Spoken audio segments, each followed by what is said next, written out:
I think ANC has to be rescued. I mean, from my own perspective,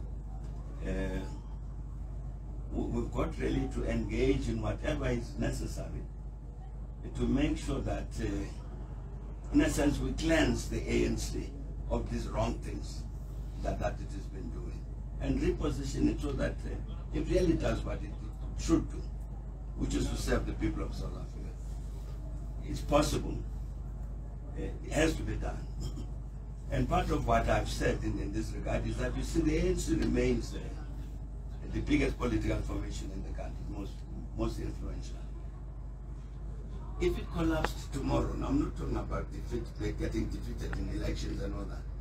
I'm saying if it has collapsed, there will be a major, major crisis in the country. Because of the way this is a national government. The ruling party, governing party at national level.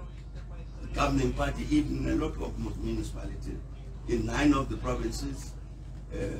I'm saying if it had suddenly collapsed overnight, I'm not talking about failing in elections again, but just collapsing because of internal crisis and all of these things, it would present the country with a major, major challenge. In that sense, I've been saying, it's like what they said in the US in 2007, 2008, that there were certain banks that were too big to fail. I'm saying in that sense that I'm talking about, not failing in elections or being voted out.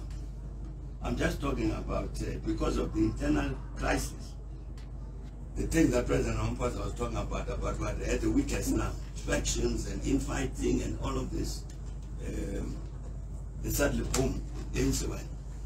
The country would be in real crisis. So even from that perspective, to say you can't impose a bad consequence on the country like that, if you are a genuine member of the ANC.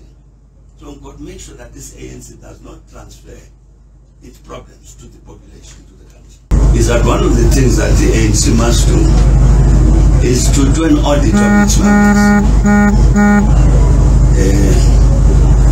Who are these people?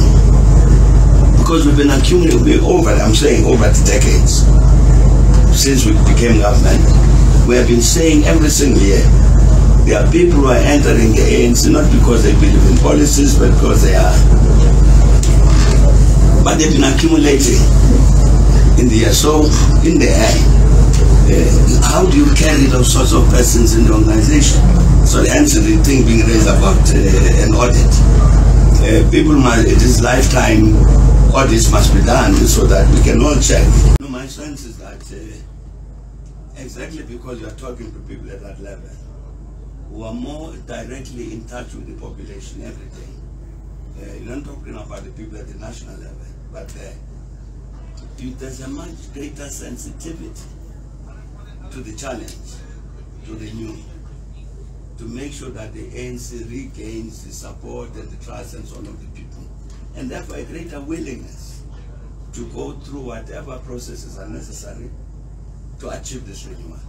And that's my sense. I think there's a very strong sense at those lower levels in support of the renewal process.